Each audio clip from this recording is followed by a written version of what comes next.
अस्सलाम वालेकुम guys, how are you? I hope आप सब ठीक होंगे। और आज हम क्रिमिनोलॉजी के अंदर एक और थ्योरी डिस्कस करेंगे and that theory is social bond theory.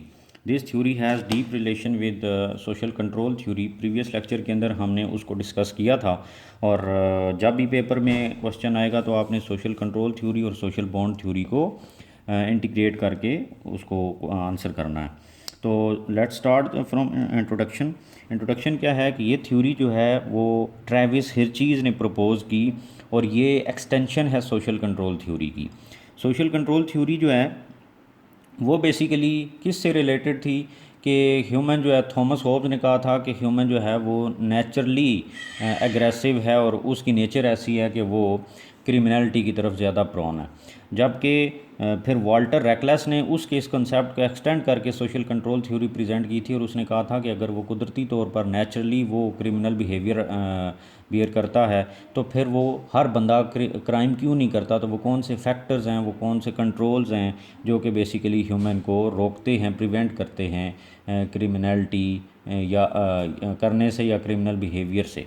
तो उससे आगे फिर ये एक्सटेंशन उसने की है कि मज़ीद सोसाइटी के साथ कौन से बॉन्ड एक ह्यूमन के डेवलप होते हैं जो उसको क्रिमिनलिटी से प्रिवेंट करते हैं। तो सोशल बॉन्ड थ्योरी के अंदर ट्रेविस हिरचीज़ ने इसको एक्सप्लेन किया और ये थ्योरी जो है ये बेसिकली डिस्क्राइब करती है, describes a person's connection to society, कि कैसे how a person develops its connection, its relation, its attachment with the society and how society and other factors prevent him from adopting the criminality. तो इसके basically मतलब जो लुबे-लुबाब या इसकी summary है वो ये है कि देयर आर सम फैक्टर्स जो कि सोसाइटी के साथ ह्यूमन के कनेक्शन बिल्ड होने की वजह से वो फैक्टर्स ह्यूमन को रोकते हैं क्रिमिनलिटी से। अब वो चार फैक्टर्स हैं, देयर आर फोर फैक्टर्स, या चार एलिमेंट्स हैं। उनमें से जो पहला एलिमेंट है वो है अटैचमेंट। ये बहुत आसान सी थ्योरी है, ये बहुत आसान एलिमेंट्स हैं, इनको आपने एक दफ़ा आप देखेंगे वीडियो तो आपको समझ आ जाएगी और भूलेंगे भी नहीं। बट इम्पॉर्टेंट इज़ कि आपने दोनों को मिला के लिखना है, social control and social bond theory को पेपर में। अटैचमेंट क्या है कि जितना एक पर्सन अपनी फैमिली के साथ, अपने फ्रेंड्स के साथ, स्कूल कॉलेज में अपने दोस्तों के साथ, अपने पीयर्स के साथ जितना अटैच होगा वो उतना ज़्यादा जो है वो क्रिमिनलिटी से दूर होगा। अब आप देखें कि इन नॉर्मली व्हाट वी सी कि एक लड़का जो कि अपने पेरेंट्स के साथ ज़्यादा अटैच्ड है तो उसकी आउटपुट क्या होगी, उसकी अटैचमेंट का रिटर्न ये होगा कि आपको पता है कि कभी भी पेरेंट्स तो अलाउ नहीं करते बच्चे को कि वो क्रिमिनलिटी को अडॉप्ट कर ले। तो जितना ज़्यादा एक बच्चा, एक लड़का जो है, एक बॉय या गर्ल जो है वो अटैच होगा अपने पेरेंट्स के साथ, वो उतना ज़्यादा उसको प्रिवेंट करेंगे या वो उतना ज़्यादा दूर रहेगा क्रिमिनलिटी से।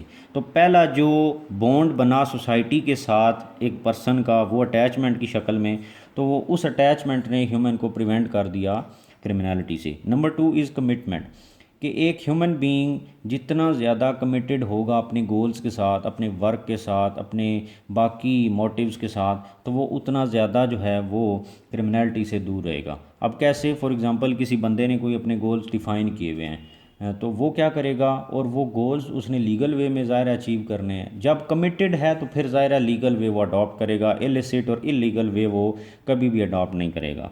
तो जब उसकी जितनी स्ट्रॉन्ग कमिटमेंट होगी उतना ज़्यादा वो क्रिमिनलिटी से फार अवे होगा। ये दूसरी चीज़ थी जो उसने बॉन्ड बनाया अपने गोल्स के साथ। नंबर थ्री, इन्वॉल्वमेंट, कि एक ह्यूमन बीइंग जो है वो अपनी ट्रेडिशनल एक्टिविटीज़ के अंदर जितना ज़्यादा इन्वॉल्व होगा तो उसके पास ज़ाहिर है उतना बहुत कम फ्री वक्त आएगा कि वो एक्स्ट्रा टाइम के अंदर बैठ कर कोई इस तरीके की गलत बातें उसके जहन में आएँ और फिर वो गलत कामों के अंदर इन्वॉल्व हो। तो ट्रेडिशनल एक्टिविटीज़ हैं, एक ह्यूमन बीइंग जॉब करता है, वो घर में कोई काम करता है, ऑफिस में, जिस तरह के भी काम में वो ट्रेडिशनल एक्टिविटीज़ के अंदर अपनी वो टाइम देता है, तो ज़ाहिर है वो बिज़ी है, उसके पास ही और she has no extra time कि उसके अंदर वो एक्स्ट्रा किस्म के कामों को सोचे और जो कि उसको इलीगल या क्रिमिनल बिहेवियर की तरफ लेकर जाएं। चौथी जो चीज़ है वो बिलीफ है, उसका belief system, the concept of right and wrong that he has develop in his mind. इसके अलावा साथ साथ जो है वो रिलीजियस वैल्यूज़ भी होती हैं। तो ये जो बिलीफ सिस्टम है ना राइट एंड रॉन्ग का, कि थेफ्ट जो है वो गलत है, उसका बिलीफ सिस्टम कहता है बंदे को मारना गलत है, उसको प्रोटेक्ट करना, to protect a person is right. फिर क्या है, डाका मारना गलत है और किसी की मदद करना एक अच्छी चीज़ है। तो ये जो राइट एंड रॉन्ग का कॉन्सेप्ट है, तो ये बेसिकली ह्यूमन बीइंग को क्रिमिनलिटी से प्रिवेंट करता है, उसको जो है वो दूर रखता है क्रिमिनल बिहेवियर और क्रिमिनलिटी से। तो ये जो है इस तरीके से आपने देखा कि किस तरीके से बॉन्ड बनता है ह्यूमन बीइंग का सोसाइटी के साथ और फिर वो क्रिमिनलिटी से प्रोटेक्ट हो जाता है। तो ये ट्रेविस हिचीज़ का वर्जन था सोशल कंट्रोल थ्योरी का, जिसको उसने सोशल बॉन्ड थ्योरी का नाम दिया। और आई होप कि आपको समझ आ गई होगी, और ये बहुत आसान थ्योरी है। इंपॉर्टेंट जो मैं बार बार रिपीट कर रहा हूँ वो ये है कि अगर पेपर में आएगा सोशल कंट्रोल थ्योरी, तो आपने सोशल बॉन्ड थ्योरी भी पेपर में उसको लिख के देनी है, ताकि आपका क्वेश्चन कंप्लीट हो जाए। आई होप आपको समझ आ गई होगी, और अगर आपको समझ आ रही है तो मेरे बाकी लेक्चर्स को भी देखें। मैं इस वीडियो के लिंक में आपको सोशल कंट्रोल थ्योरी का भी लिंक दे दूंगा, आप उसको भी यहीं से देख सकते हैं, और मेरे चैनल को सब्सक्राइब कर दें। Thank you.